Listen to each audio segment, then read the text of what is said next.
வணக்கம். எத்தனையோ காவல்துறை அத்துமீறல்கள், அதிகார துஷ்பிரயோகங்களை பார்த்துருக்குறோம். இன்றைக்கி நான் சொல்லக்கூடிய விஷயம் ரொம்ப சின்ன விஷயம், ஒரு சின்ன அத்துமீறல். ஆனால் இதனுடைய விளைவுகள் பரிமாணம் மிக கடுமையானது. அதனால் இது சம்பந்தமாக காவல்துறை உயரதிகாரிகளுக்கு ஒரு கடிதம் எழுதியிருக்கிறேன். இப்போ மெயிலில் அனுப்பிச்சிருக்கிறேன். நாளைக்கு ரெஸ்ட் போஸ்ட்லேயும் அனுப்ப போகிறேன். கடந்த 6ஆம் தேதி இரவு சென்னை வருவதற்காக ஈரோடு பேருந்து நிலையத்தில் பேருந்துக்காக காத்து கொண்டிருந்தேன்.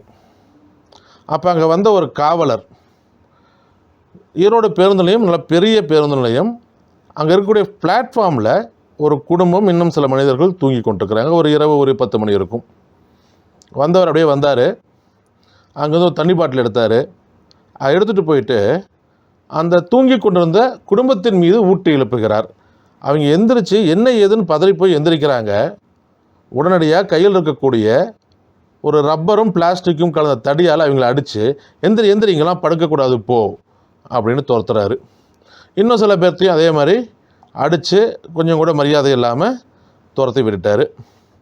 ஆனால் பாருங்கள், இன்னும் 2-3 பேர் தூங்கிட்டு இருக்கிறாங்க. என்ன காரணமோ தெரியலைங்க, அவங்கள டிஸ்டர்ப் பண்ணல. அப்புறம் அப்படியே அந்த பக்கம் போயிட்டார். திரும்ப வர்றாரு கொஞ்சம் நேரம் கழித்து. அங்கே இன்னும் 2 பேர் தூங்கிட்டு இருக்காங்க. அவங்கள அடிக்கிறாரு. அவங்கள வந்த உடனேயுமே குச்சியை வச்சு தட்டுன்னு அடிக்கிறாரு. எந்திரிச்சு போன்னு அவங்களையும் துரத்துறாரு. அப்போ நாங்கள் நின்றுட்டுருக்கிறேன். நான் பார்க்குறத பார்த்த உடனேயும், என்ன பார்க்குறீங்க, இவங்கெல்லாம் கஞ்சா குடிக்கிங்க, கொஞ்சம் நேரத்தில் உடம்புல துணி இல்லாமல் கிடப்பாங்க அப்படின்னு சொல்கிறாரு. நான் உடனே என்ன சொல்கிறேன்னா, சரிங்க, அவங்க கஞ்சா குடிக்க இருக்கட்டும், அங்கே ஒரு குடும்பம் தூங்கிட்டு இருந்துச்சுங்களே, அதை கூட நீங்கள் இப்படித்தானே அடித்து துரத்துனீங்க, தண்ணியை ஊற்றுனீங்க, எழுப்பி சொல்லலாமே தன்மையா அப்படின்னு நம்ம சொன்னோம்னா, என்னென்ன கையில் தொட்டு எழுப்ப சொல்கிறீங்களா? ஏன் அவங்கள கையில் தொட்டால் ஒட்டிக்குமா? முதல் கேள்வி. 2வது, தூங்கிட்டு இருக்கீங்க மேலே தண்ணி ஊற்றுறதுக்கும் அவங்கள அடிக்கிறதுக்கும் எந்த காவலருக்கு எந்த சட்டத்தில் அனுமதி கொடுக்கப்பட்டிருக்குன்னு தெரியலை. நான் இப்போ கேட்குறேன், சார் தன்மையாக சொல்லலாமே அப்படின்னா, இவங்களுக்கெல்லாம் இப்படி சொன்னால் தான் புரியும். நாளைக்கு அவங்ககிட்ட யாராவது திருட்டு போயிட்டா நாங்கள் தான் பதில் சொல்லணும், நீ வேணால் பொறுப்பெடுத்துக்கிறேன்னு எழுதி கொடு, நான் எதுவும் போயிடுறேன், நீங்களாம் வந்துட்டு போயிடுவீங்க அப்படின்னு பேசினார். இல்லை சார், இது ஒரு தவறான விஷயம் அப்படின்னு நான் சொல்கிறப்ப, இங்கே இப்படித்தான் செய்வோம், நீ எங்கே வேணாலும் போய் கம்ப்ளைண்ட் கொடுத்துக்க, டிஜிபிகிட்ட கூட போய் கம்ப்ளைண்ட் கொடுத்துக்க, இங்கே இதுதான் நடைமுறை அப்படின்னு சொல்லிட்டு போயிட்டார். நானும் அந்த மாதிரி ஒரு வழக்கறிஞர் இல்லை ஒரு அமைப்புடைய பொதுச்செயலர் இந்த மாதிரி எதையுமே நான் அறிமுகப்படுத்திக்கல. அவர் அங்கேருந்து போயிட்டார். இது ஒரு சாதாரண விஷயமாக தெரியலாம். ஆனால் இதற்கு பின்னாடி இருக்கக்கூடிய ஒரு நுட்பமான விஷயம். நான் அவர்கிட்ட கேள்வி கேட்குறேன், அவரை கன்ஃபர்ம் பண்ணுறேன். ஆனால் என்ன அடிக்கிறதுக்கு அவருக்கு மனசு வரல. ஏன்னா நான் நல்லா துணி போட்டிருக்கிறேன். எதிர்கேள்வி கேட்குறேன், படித்தவன் தெரியுது. ஆனால் அவங்க அடித்தட்டு மக்கள்னால் நாம் அடிப்போம்.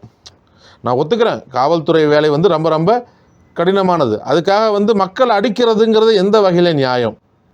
இது பார்த்திங்கன்னா அந்த மக்களுக்கு என்ன எண்ணத்தை உண்டாக்கும்? இந்த சமூகமாகவே அவங்க நம்மளை ஏற்றுக்கலை அப்படின்னு ஒரு எண்ணத்தை உண்டாக்கும். இதனால் அவங்களுக்கு இந்த சமூகத்தின் மீது ஒரு வெறுப்பு ஏற்படும். அவர்கள் இதனால் கிரைம் பக்கம் தள்ளப்படுவாங்க. அதாவது என்னுடைய பார்வையில், இது என்னுடைய தனிப்பட்ட கருத்து, தமிழ்நாட்டில் குற்றங்கள் அதிகரிப்பதற்கு காவல்துறை ஒரு முக்கியமான காரணம். ஏன்னா ஒரு பையன் இல்லை ஒரு குற்றவாளியே வரட்டும், அவனை மரியாதை இல்லாமல் அசிங்கமாக பேசுகிறது, இவங்க குடும்பத்தை பேசுகிறது, இந்த மாதிரி வசைச்சொற்களை இவங்க பயன்படுத்துகிறாங்க. இதனால் என்ன ஆகுதுன்னா, அவனுக்கு மறுபடி நம்மளை இந்த சமூகமாகவே இங்கே ஏற்றுக்கல அப்படிங்கிறப்ப அந்த சமூகத்தை எதிரியாக பார்க்குறாங்க, தொடர்ந்து சமூக விரோத செயலில் ஈடுபட ஆரம்பிக்கிறாங்க. இது ஒரு மீளா வட்டம், விசியஸ் சர்க்கிள். இதில் இன்னொரு விஷயம் என்னென்னா, அந்த போலீஸ்காரர் அவருடைய நேம் பேட்சை நம்ம பார்க்கக்கூடாதுங்கிறதுக்காக இந்த ஃபோனை எடுத்து அந்த நேம் பேட்ச் மேலே இப்படி வச்சு அவங்களோட பேக்கெட்டில் வச்சுக்கிறாங்க. இது ஒரு பழக்கம் இப்போ புதுசாக ஆரம்பிச்சிருக்குது. ஏன்னா மக்கள் கேள்வி கேட்குறாங்க, வீடியோ எடுக்க ஆரம்பிச்சிடுறாங்க. உடனே தங்களுடைய பேர் தெரிஞ்சிடக்கூடாது அப்படிங்கிறதுக்காக இந்த மாதிரி வச்சுக்கிறாங்க. ஆனால் நமக்கு இடம் தெரியும், அவருடைய பேர் தெரியாது, முகம் தெரியும். அதனால் காவல்துறை மேலதிகாரிகளுக்கு இதை தெரிவித்து ஒரு புகார் கொடுத்துருக்குறோம், ஒரு மெயில் அனுப்பிச்சிருக்கிறோம். மேலதிகாரிகள் சம்மந்தப்பட்ட காவல் நிலையம், சம்மந்தப்பட்ட மாவட்ட எஸ்பி, டிஎஸ்பி எல்லாத்துக்குமே மெயில் அனுப்பிச்சிருக்கிறோம். நாளைக்கு ரிஜிஸ்டர் போஸ்ட்டில் இது அனுப்ப போகிறோம். அது மட்டும் இல்லை, பல நூற்றுக்கணக்கான ஆயிரக்கணக்கான உச்சநீதிமன்ற உத்தரவுகள் இருக்குது. ஒருத்தர் கைது செய்யும்போது எப்படி நடந்துக்கணும், மக்கள்கிட்ட எப்படி நடந்துக்கணும், இந்த மாதிரியான பல விஷயங்கள் உச்சநீதிமன்றம் மறுபடி அறிவுறுத்தி இருக்குது. இந்த காவல்துறை வந்து எப்படி செயல்படணும் அப்படிங்கிறது. ஏன்னா இந்த காவல்துறை, இப்போ இருக்கக்கூடிய காவல்துறை வெள்ளையர் காலத்தில் நம்ம அடிமையாக வைக்க உருவாக்கப்பட்டது, இன்னும் அதே தொடருது. உச்சநீதிமன்றம் பல உத்தரவுகளை போட்டும் பல சீர்திருத்தங்களை சொல்லியும் அதெல்லாம் ஏற்றளவிலேயே இருக்குது. சும்மா பேருக்கு இதே பண்ணிட்டு இன்னும் பழைய சிஸ்டத்தை தான் பயன்படுத்துகிறாங்க.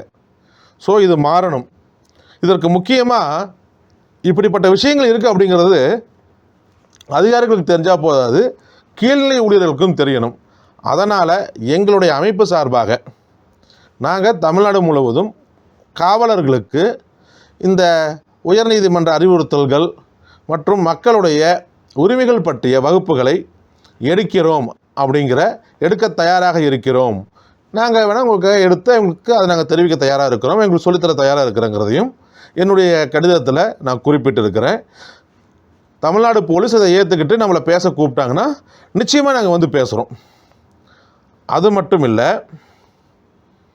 அந்த போலீஸ்காரர் சொன்னார், நீ எங்கே வேணாலும் போய் கம்ப்ளைண்ட் கொடுத்துக்க அப்படின்னு. இப்போ தான் உங்கள் மேலதிகாரிகள் கம்ப்ளைண்ட் கொடுத்துருக்குறேன், இனி தொடர்ந்து கம்ப்ளைண்ட் கொடுப்பேன். நீங்கள் யாருன்னு நான் கண்டுபிடிப்பேன். எனக்கும் உங்களுக்கும் தனிப்பட்ட விரோதம் இல்லை. ஆனால் நீங்கள் செஞ்ச தவறுக்கான தண்டனை உங்களுக்கு கிடைக்கணும். இதை பார்த்து இன்னும் 2 பேர் திருந்தணும். மேலும் வந்து நான் காவல்துறை மேலதிகாரிகள்கிட்ட இந்த தங்களுடைய பெயரை மறைக்கும்படி இந்த செல்ஃபோனை வைக்கிறது அதையும் வந்து நிறுத்த சொல்லி உத்தரவு போடணும்னு கேட்டுட்ருக்கிறேன். பார்ப்போம் நம்முடைய காவல்துறை என்ன நடவடிக்கை எடுக்குதுன்னு. மேற்கொண்டு அதன் அடிப்படையில் நம்முடைய அடுத்த கட்ட செயல்பாடுகள் அமையும். நன்றி.